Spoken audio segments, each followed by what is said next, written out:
Bien, bienvenue à tous encore à cette série de minutes du savoir.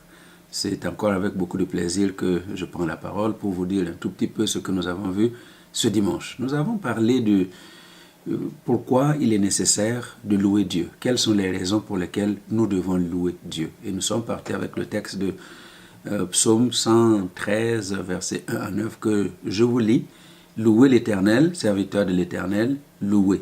Louez le nom de l'Éternel.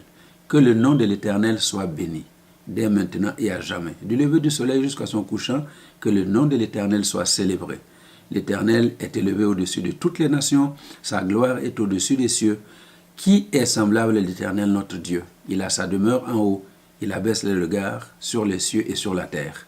De la poussière, il retire le pauvre, du fumier, il relève l'indigent, pour les faire asseoir avec les grands de son peuple.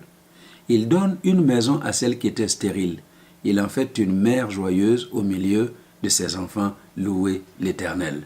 Nous avons vu que la première raison pour laquelle nous devons louer Dieu, c'est que Dieu est élevé au-dessus de toutes les nations.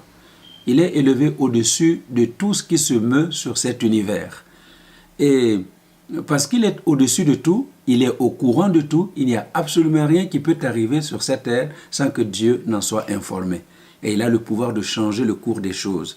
Et en cette année de réajustement, il nous laisse encore 15 jours pendant lesquels le Dieu qui est élevé au-dessus de toutes les nations peut intervenir encore en ta faveur. Alors sois béni, loue ce Dieu qui est au-dessus de toutes les nations et tu verras les choses changer.